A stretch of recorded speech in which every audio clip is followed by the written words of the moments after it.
जय हिंद साथियों। रीट के ऑफिशियल आंसर के आने के बाद कई सारे ऐसे विद्यार्थी हैं जिनको अभी भी डर सता रहा है कि सर हमारा जो स्कोर है हमारी कैटेगरी में जितनी पात्रता क्लियर करने के लिए चाहिए उससे लगभग 2 या 4 नंबर ही कम या ज्यादा है। तो क्या अभी भी हमारी पात्रता क्लियर हो सकती है? क्या पिछली बार की तरह अगर 3-4 नंबरों में जो नॉर्मलाइजेशन के कारण कम या ज्यादा हुए थे इस बार भी अगर ऐसा हुआ तो क्या हमें भी पात्रता क्लियर करने में प्रॉब्लम आ सकती है? और अभी भी हमारे पास एक ऑब्जेक्शन लगाने का मौका है। उसके माध्यम से किस प्रकार से आपके सपोर्ट से भी हम कोशिश करेंगे जो भी आपको लगे कि इस पर्सन के अंदर ऑब्जेक्शन हम लगा सकते हैं, ऑथेंटिक कोई भी प्रूफ हो, कुछ पर्सन मैं भी आपको बताऊंगा जिसके अंदर आप ऑब्जेक्शन लगा सकते हैं, जिसके माध्यम से अगर कोई 1-2 नंबर से कम जो विद्यार्थी जिसको लग रहा है कि मैं पात्रता से बाहर हो सकता हूं, उसको भी फायदा देखने को जरूर मिलेगा। तो सबसे पहले तो देखिए, आप सभी जानते हैं अपनी अपनी कैटेगरी में आपको जो स्कोर है वो कितना चाहिए। जैसे सामान्य कैटेगरी चाहे टीएसपी हो नॉन टीएसपी हो, आपको 90% आपके सही अगर हो रहे हैं, 90 नंबर अगर आपके 90% सही हो रहे हैं तो आपकी पात्रता क्लियर है। इसके अलावा एक बात और, 55% का मतलब लगभग 82.5 यानी 82.5% होते हैं। लेकिन पिछली बार कुछ विद्यार्थियों के 82 क्वेश्चन ही सही हो रहे थे, जो कोर्ट में याचिका वगैरह लगाई गई। कोर्ट के माध्यम से इनको रिलीफ मिला कि 82 क्वेश्चन भी जिसके सही हो रहे हैं। क्योंकि पिछली बार कोई नेगेटिव मार्किंग नहीं थी, नॉर्मलाइजेशन के कारण थोड़े पॉइंटों में अंकों का थोड़ा बहुत फर्क जरूर देखने को मिला था। तो 82.5 की बजाय जिसके 82 से अधिक परसेंट सही है, यानी 82% भी अगर आपके सही हो रहे हैं तो आपकी पात्रता क्लियर हो जाएगी। चाहे आप किसी भी सामान्य के अलावा अलग जितने भी एससी, एमबीसी, ईडब्ल्यूएस कैटेगरी से हैं। एसटी कैटेगरी को थोड़ा एक्स्ट्रा बेनिफिट इसके अंदर ये है कि आपकी सिर्फ 36% यानी 54 क्वेश्चन अगर आपके सही है तो आपकी पात्रता क्लियर हो जाएगी। इसी प्रकार से जो विधवा या परित्याग महिलाएं हैं, परित्याग या फिर विधवा महिलाएं हैं, उनके लिए 50% का इसके अंदर आप देख सकते हैं, लगभग 75 क्वेश्चन ही आपको सही करने हैं। और इसके अलावा जो दिव्यांग या निशक्त जन है उनके लिए सिर्फ 40% है, यानी जिनके 60 से अधिक क्वेश्चन सही हो रहे हैं, 60 क्वेश्चन भी सही है तो उनकी पात्रता क्लियर हो जाएगी। ये तो हमारा एक नॉर्मल हमारी कैटेगरी है। इसके अलावा शहरिया के लिए 36% है, जिसमें मात्र 54 क्वेश्चन आपको सही करने हैं, जिससे आपकी पात्रता क्लियर हो जाएगी। इसके अलावा एक दूसरा पेज जो आता है वो है नॉर्मलाइजेशन। पिछली बार अगर नॉर्मलाइजेशन की बात करें तो पिछली बार की अगर पेपर रीट 2022 का जो हुआ था, जिसके अंदर लेवल 1 का सिर्फ एक शिफ्ट में था, एक शिफ्ट में होने के कारण कोई नॉर्मलाइजेशन लेवल 1 में देखने को नहीं मिला। क्योंकि अगर एक से ज्यादा शिफ्ट में पेपर होते हैं, कोई पेपर कठिन कोई पेपर सरल आता है, तो बराबर करने के लिए, नॉर्मल करने के लिए एक प्रक्रिया होती है जिसे नॉर्मलाइजेशन कहते हैं। इस बार भी लेवल 2 2 शिफ्ट में थी, आप जानते हैं, एक सेकंड शिफ्ट और एक थर्ड शिफ्ट थी, जो लेवल 2 की शिफ्ट थी। अब ये हम देखो, ये डिसाइड करने वाले हम नहीं है कि कौन सा पेपर किस लेवल का हार्ड था, कौन सा सरल था। इसी में एक पेपर में, जैसे मैंने बताया था आपको कि तीसरे पेपर में मुझे लगा था साइंस का जो लेवल था इसमें अच्छा था इसकी तुलना में। लेकिन वहीं पर देखें तो कुछ विद्यार्थी कह रहे थे कि सर सेकंड पेपर में साइकोलॉजी अच्छी थी इसकी तुलना में। तो पेपर ओवरऑल जो 150 क्वेश्चन है, हर पार्ट को देखा जाएगा, जिसमें साइकोलॉजी हो, हिंदी हो, इंग्लिश हो, या आपकी साइंस करता है, आपकी एसएसटी है, आपकी साइंस मैथ्स है, या अदर सब्जेक्ट है, सभी सब्जेक्ट हो। क्योंकि पिछली बार भी अगर रीट का जो पेपर हुआ था 2022 में, किसी स्टूडेंट का, जैसे मान लो कई साथी ऐसे जिनका मान लीजिए 134 नंबर बन रहे थे पिछली बार, नॉर्मलाइजेशन होने के बाद उनके नंबर हो गए 131। जैसे मेरा स्कोर था, सेकंड शिफ्ट में मेरा पेपर था जिसमें मेरा 131 स्कोर था। नॉर्मलाइजेशन के बाद ना मेरे नंबर बढ़े ना मेरे घटे थे। और एक शिफ्ट मुझे याद नहीं आ रही जिसके अंदर जिसका स्कोर 131 था उसका बढ़कर 134 हो गया। यानी 3 शिफ्ट में बीच का, जैसे हमारा जो एग्जाम था तो उसका मॉडरेट लेवल था, एक ईजी था और एक थोड़ा सा एडवांस या अच्छा लेवल का पेपर था, जिसके अंदर जो पेपर अच्छा या हार्ड था उसके अंदर पर्सनों की आप कह सकते हैं नंबर उनके बढ़ाए गए कि उनका पेपर ऑलरेडी हार्ड आया। इसी प्रकार अभी देखिए, डिसाइड हम नहीं कर सकते कि पेपर, हम अपने सब अपने अपने अकॉर्डिंग कहेंगे कि मेरा पेपर हार्ड था सरल था, ये बोर्ड डिसाइड करेगा। अगर नॉर्मलाइजेशन होता है तो मोस्टली एक सबसे अच्छा, मैं आपको रिलीफ एक सबसे अच्छी अच्छी बात बताता हूँ। पिछली बार जब नॉर्मलाइजेशन हुआ तो मैंने काफी सारे विद्यार्थियों का स्कोर देखा जो नॉर्मलाइजेशन के कारण प्रभावित हुए। जिनका स्कोर अच्छा था, 120 से अधिक या 110 से भी जिनका स्कोर अच्छा था, उनको तो देखिए, पहली बात है ये एक पात्रता एग्जाम है, भले ही आप 140 स्कोर करें, भले ही आप 90 स्कोर कर ले, 90% सही कर ले, कोई फर्क नहीं पड़ने वाला, सिर्फ पात्रता है, सर्टिफिकेट मिलेगा। ऐसे मेरे पास 5 सर्टिफिकेट है, कोई फर्क नहीं पड़ने वाला इस चीज़ से। 120 हो 110 हो, एक अच्छी बात यह है पिछली बार जिसका जितना जो बॉर्डर पे था, एग्जाम्पल के लिए जिस विद्यार्थी का, जैसे मान लीजिए कोई ओबीसी का है, मैंने ये खुद नोट किया है कि पिछली बार मान लीजिए ओबीसी का कोई विद्यार्थी लगभग 84 क्वेश्चन सही हो रहे हैं और उसको डर लग रहा था कि कहीं 134 वाले के जिस प्रकार से 131 हुए हैं, अगर मेरे कम हो गए 3 नंबर, तो मेरा तो सीधा 81 होगा और 82 क्वेश्चन चाहिए पास होने के लिए, तो मैं तो फेल हो जाऊंगा। लेकिन पिछली बार पता नहीं ऐसा क्या प्रक्रिया अपनाई गई कि नॉर्मलाइजेशन के कारण जो बॉर्डर पे थे उनके नंबरों में बहुत बड़ा इफेक्ट देखने को नहीं मिला, कम होने वालों के लिए। बढ़ने वालों के लिए जरूर बढ़ा था कि जो 84 पर है वो सीधा ही चलेगा 87 पर या 85 पर या अपने 86 पर।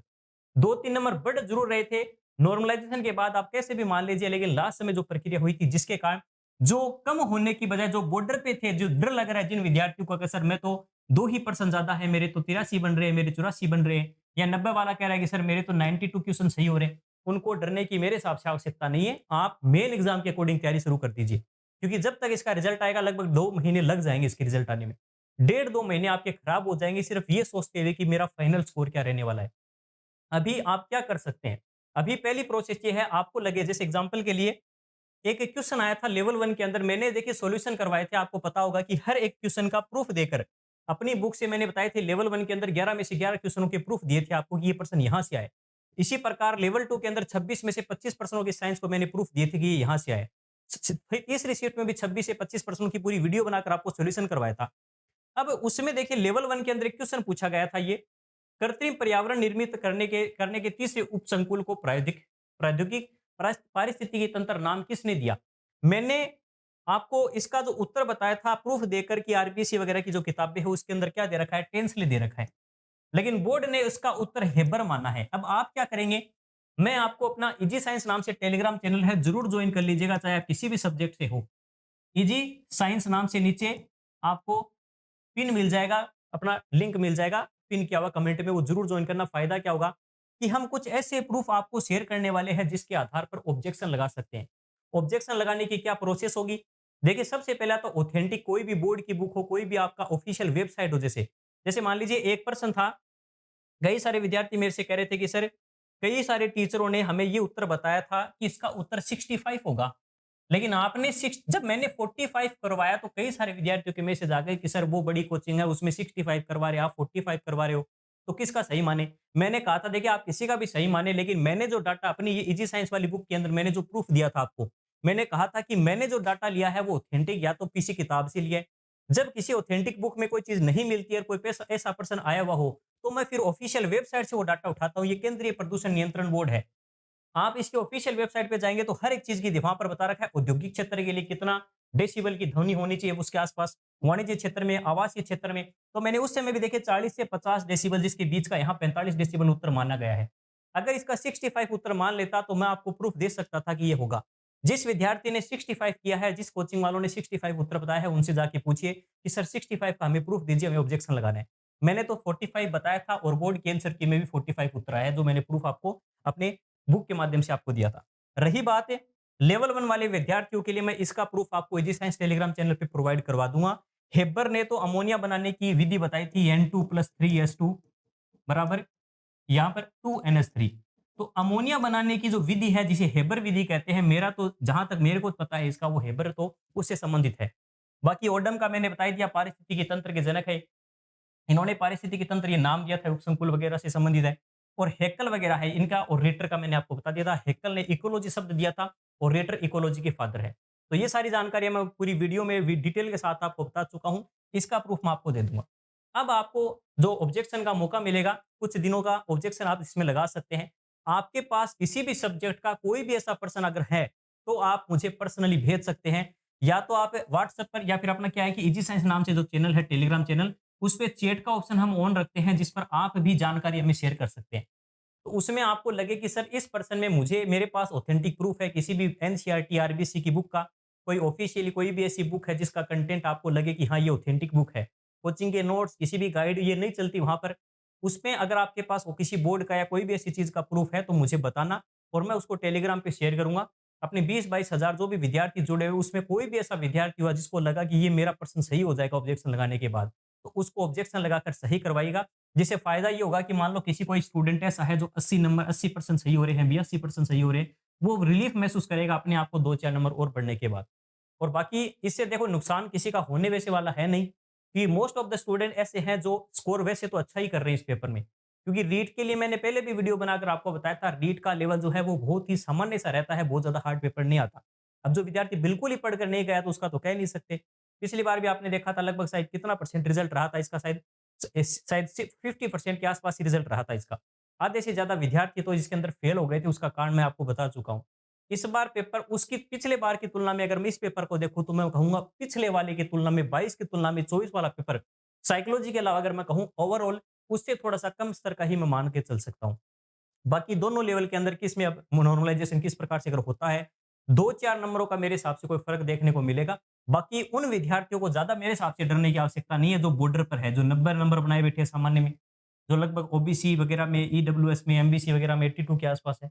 इनके नंबरों में बहुत ही कम अंतर आएगा, मोस्टली नंबर बढ़ेंगे इनके।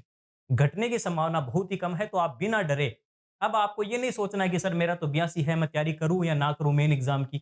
आने वाला 1 साल में इतनी सारी वैकेंसी है, चाहे पटवारी की तैयारी कर लीजिए, वीडियो का एग्ज़ाम आ रहा है, 4th ग्रेड का एग्ज़ाम आ रहा है, इतने सारे एग्ज़ाम आ रहे हैं, आप किसी न किसी आप चाहे एक बार कॉमन पार्ट ही पढ़ लीजिए, जब तक आपको 1-2 महीने आपको लगे कि मेरा रिज़ल्ट आएगा। आप अपनी तैयारी ज़रूर शुरू कीजिएगा, क्योंकि अब अपने पास अगर आप मुख्य परीक्षा की बात करें, अब ज़्यादा समय है नहीं। लगभग अभी भी अगर मान लो मुश्किल से आप मानकर चलते हैं, लगभग 300 दिन से भी कम दिन बचे हैं आपके पास। और आपको लगेगा 300 दिन तो बहुत होते हैं, तो ये धीरे-धीरे बीतते जा रहे हैं। इसके अनाउंसमेंट हुए एग्ज़ाम डेट को लगभग देखिए 15-20 दिन से ज़्यादा हो चुके हैं। 1 महीने में आपने क्या पढ़ा, ऐसे ही आने वाले 10 महीने भी बीत जाएँगे और पता भी नहीं चलेगा। और हमने भी जो स्टूडेंट फ्रेशर है, जो रीट अभी पास जिन्होंने की है या पिछली बार कुछ नंबर से रह गए हैं, उनके लिए एक पूरी प्लानिंग के साथ एक स्ट्रैटेजी तैयार की है। लास्ट वीडियो हमारा देख लीजिएगा, जिस पर हमने पूरी एक टास्क बेस्ड टेस्ट सीरीज़ के माध्यम से आपकी तैयारी को बेहतर बनाने का प्रयास हम कर रहे हैं। अगर आपको समझ में नहीं आता कहाँ से, कैसे प्रश्न पूछते हैं, कहाँ से उसको पढ़े, कितना पढ़े, जिससे हम एक सिस्टमैटिक वे से आने वाले लगभग 10 महीने की तैयारी हमारी क्लियर हो सके। हमने पिछले वीडियो में आपको 25 टेस्ट का अनाउंसमेंट किया था, लेकिन कई सारे विद्यार्थी कह रहे थे थोड़ा-सा और प्रैक्टिस करना चाहते हैं, एग्ज़ाम तक थोड़ा-सा और आगे बढ़ाइए। 6 महीने का जो हमारा शेड्यूल था उसको और अधिक बढ़ाकर, हर वीक संडे टू संडे हमारे 25 टेस्ट हो रहे थे। उसके बाद हर एक संडे को छोड़कर अगले संडे यानी लगभग 2 वीक से पहले 1 वीक से पेपर हो रहा था 25 तक, वो तो होंगे ही। 5 एक्स्ट्रा टेस्ट हमने ऐड कर दिए हैं, complete test, complete mega test हम कह सकते हैं, जिसके अंदर कंप्लीट 3rd ग्रेड का सिलेबस होगा। लेवल 1 वाले विद्यार्थियों के लिए भी 150 क्वेश्चंस की पूरी टेस्ट सीरीज है, जो कंप्लीट सिलेबस को कवर करती है। लेवल 2 वाले विद्यार्थी जो साइंस मैथ्स के हैं, वो भी 150 क्वेश्चन वाली कंप्लीट टेस्ट सीरीज हमने लॉन्च कर दी है इजी साइंस एप्लीकेशन पे।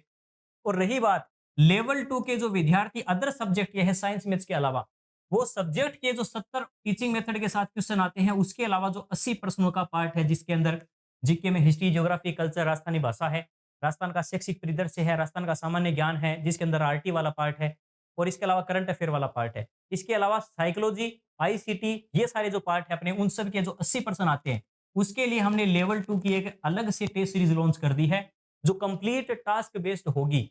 टास्क बेस के साथ-साथ आपको हर टेस्ट के साथ हम पेपर की प्रिंट करवाने वाली पीडीएफ देंगे। उस पीडीएफ को प्रिंट करवाकर आप पेपर जो जैसे एग्जाम हॉल में पेपर देते हैं, वैसे पेपर दे पाएँगे, ताकि आप अपनी वास्तविक जो सही परख है कि क्या स्थिति है, हज़ारों विद्यार्थियों में रैंक भी पता लगा सकते हैं। मैंने तरीका बताया था। पीडीएफ को प्रिंट करवाकर ऑफलाइन वैसे पेपर देने के साथ-साथ मोबाइल में सेम पेपर को ऑन कर लीजिए और साथ में यहाँ पर जो प्रश्न आप करते हैं, उत्तर यहाँ लगाइए। इधर से आपका जैसे ही पेपर कंप्लीट होगा, उस साइड से आप अपना कंप्लीट रिजल्ट देख सकते हैं कि आपने कितने परसेंट, जैसे आप ओमआर भरते हैं, ओमआर के रूप में आप अपने मोबाइल को चुन सकते हैं। क्योंकि ओमआर वाला सिस्टम भी हम कर सकते हैं, लेकिन उसमें आपकी पूरी प्रोग्रेस पता नहीं चलेगी, रैंक पता नहीं चलेगी, एक तो उसमें दिक्कत। ओमआर का तरीका है हमारे पास कि जिसे आप ओमआर फिल करके भी पेपर दे सकते हैं। ये हम लास्ट समय में करवाएँगे आपसे, जिसके अंदर आपको पूरा मॉडल पेपर टाइप में पेपर देंगे और साथ में ओमआर शीट देंगे।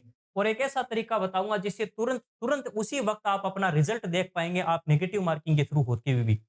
एक कंप्लीट लास्ट में जो 5 मेगा टेस्ट होंगे, आप कहेंगे तो ओमर वेस्ट करवा लेंगे उनको। अभी हमारे जो 25 टॉपिक वाइज़ टेस्ट है, जिस 20 5 रिवीजन टेस्ट है और 5 मेगा कंप्लीट टेस्ट, कंप्लीट जिससे सिलेबस कवर करेंगे। इसमें हम आप कोशिश कीजिएगा, पीडीएफ आपको टेस्ट से 1-2 घंटे पहले मिल जाएगी। उसको प्रिंट करवा के लाइएगा। फिर अपने टेबल कुर्सी पर बैठ के 2.5 घंटे का जो एग्ज़ाम का 150 क्वेश्चंस में 150 मिनट मिलते हैं, उसी पैटर्न को फ़ॉलो कर नेगेटिव मार्किंग का, टाइम मैनेजमेंट का, 5वां ऑप्शन अगर आप फ़िल नहीं करते तो उसकी नेगेटिव मार्किंग भी होती है। वो कैसे आप पता करके आप अपनी तैयारी को समय-समय पर बेहतर बना सकते हैं। पूरा शेड्यूल का हमने पीडीएफ डाल दी है टेलीग्राम चैनल पर, और लेवल 1 वालों की पीडीएफ और लेवल 2 का जो कॉमन पार्ट है, उनकी पीडीएफ भी जल्दी अपलोड कर देंगे। इसके साथ शेड्यूल के अंदर कई जगह पर लिखा हुआ है आईसीटी में, जैसे मान लो पार्ट 1, पार्ट 2 लिखा है। कई विद्यार्थी पूछ रहे थे इसका क्या मतलब है? इसका मतलब हर एक टेस्ट, जैसे मान लीजिए 6 अप्रैल का अपना पहला टेस्ट है, तो हमारे पास लगभग 1 वीक का, यानी मानकर चलिए 30 तारीख है, इससे भी पहले दे देंगे हम तो आपको। पहले टेस्ट की कंप्लीट जानकारी की, ज्योग्राफी में आपको अवस्थी विस्तार के कौन-कौन सा मैटर आपको पढ़ना है, हिस्ट्री में कौन-सा टॉपिक किस लेवल तक तैयार करना है और कहाँ से पढ़ना है, थोड़ा बहुत वो भी सजेस्ट कर देंगे। कंप्यूटर में क्या पढ़ना है, जैसे हमारी ये बुक है, इसके अंदर थोड़ा बहुत कंप्यूटर का पार्ट भी आपको मैंने कहा था, बेसिक आईसीटी दे रखा है। कंप्यूटर, कंप्यूटर की पीढ़ियाँ, इनपुट, आउटपुट, कंप्यूटर के अंदर जितनी भी प्रोसेसिंग क्या है, ठीक है? सारी की सारी चीज़ें इसमें कंप्यूटर बहुत बढ़िया तरीके से मैंने भी देने की कोशिश की है, कुछ सिंपल थोड़े बहुत पेज में। ताकि पिछली बार का जिस प्रकार का लेवल पेपर का आया था, 5 प्रश्नों में से 1-2 प्रश्न ही कर पाए। इतनी बड़ी-बड़ी किताबों पढ़ने के बजाय अगर आप सिर्फ मुश्किल से 10-15 पेज अगर पढ़ लेते हैं, तो उससे भी आपके अच्छे प्रश्न सही हो सकते हैं। बाकी फिर भी रिकमेंड करूँगा कोई अच्छी बुक लेकर आ जाना आईसीटी के लिए, लेकिन हम आपको सजेस्ट कर देंगे कि पहले किस प्रकार से पूरा पैटर्न आपको लेकर चलेंगे। टीचिंग मेथड में क्या पढ़ना है? जहाँ पार्ट 1, पार्ट 2 दिया है, हर एक चीज़ की जानकारी हम आपको देंगे कि जैसे मान लीजिए आपको दे दिया आरटीई पार्ट 1। अब इसका मतलब ये हुआ कि हम पार्ट 1 में आपको बताएँगे, आपको शुरुआत में उसका जो एक उसका शुरुआत कैसे हुई, आरटी कहाँ लागू हुआ, कब कितने नंबर पे लागू हुआ, कौन सी तारीख को किस प्रकार से लागू हुआ, बेसिक जानकारी आ गई। पार्ट 2 में आपको कह देंगे कि 1 से लेकर 10 तक की या ब 20 तक की धारा याद करो। इस प्रकार से पार्ट वाइज़ चलेंगे ताकि थोड़ा-थोड़ा मैटर हर सब्जेक्ट का साथ में लेते हुए चलेंगे और फिर हर 7 दिन बाद में आपका एक टेस्ट होगा। फिर वैसे 7 दिन बाद ऐसे करते-करते 1 महीने के बाद जब 4 टेस्ट आपके हो जाएँगे, 1 महीने के बाद एक रिवीजन टेस्ट होगा उन चारों टेस्टों का जो टॉपिक थे उनके। और इसी प्रकार से हम आगे बढ़ते-बढ़ते हमारा पूरा सिलेबस अगले 6 महीने में 3 बार रिवाइज़ करेंगे। और फिर हम लगातार 5 मेगा टेस्ट जो आपके 2 वीक से होंगे जिसके माध्यम से 5 बार आपको और पता चलेगा कहाँ क्या गलती होती है। यानी दिसंबर तक अपना लगभग इसे नवंबर लास्ट तक चलेगा। फिर दिसंबर का 1 महीना रिवीजन का आपको मिलेगा और लगभग जनवरी का आपके पास 15 दिन रिवीजन के मिलेंगे। हमारा यही प्लान है कि अगले 1 डेढ़ महीने का आपको पूरी छूट दी जाए, जिसमें आप टेस्ट ना देकर आप अपने आप को ज़्यादा से ज़्यादा रिवीजन के माध्यम से कमियों को दूर कर सकें। तो चलिए साथियों, कंप्लीट डिटेल आपको बाकी ईजी साइंस एप्लीकेशन में मिल जाएगी। या और अधिक जानकारी अगर आपको चाहिए टेस्ट सीरीज के माध्यम से, तो ये हमारे व्हाट्सएप नंबर है 9928794919। चाहे तो ईजी साइंस बुक ऑर्डर करनी हो तो इस नंबर पर मैथ्स और साइंस की बुक ऑर्डर कर सकते हैं। कोर्स से संबंधित जानकारी या टेस्ट सीरीज से संबंधित जानकारी आपको इस व्हाट्सएप नंबर पे कॉलिंग की अभी हमारे पास देखो थोड़ा-सा कॉल वगैरह ज़्यादा आने लगते हैं, तो अभी हमने सिर्फ व्हाट्सएप सर्विस ही ऑन की है, जल्दी ही कॉलिंग की सर्विस भी आपको अवेलेबल करवा देंगे। तो इस नंबरों पे व्हाट्सएप आप करके जानकारी ले सकते हैं। बाकी रीड से संबंधित आपको डरने की बिल्कुल भी ज़रूरत नहीं है। नॉर्मलाइज़ेशन होगी, नहीं होगी, टेंशन मत लेना। आपने अपना लेवल पर तैयारी की, पेपर दे दिया, आप नज़दीक पहुँच रहे हैं अगर उस चीज़ के अपनी कैटेगरी में, तो मेन एग्ज़ाम की तैयारी शुरू कर दीजिए। आपको लग रहा है कि नहीं मेरी पात्रता क्लियर नहीं होगी, तो भी आपके पास कई ऑप्शन हैं। 4th ग्रेड है, पटवारी है और कोई सारी वैकेंसी आपके सामने है, आप उनकी भी तैयारी कर सकते हैं। आज के लिए इतना ही, धन्यवाद। जय हिंद।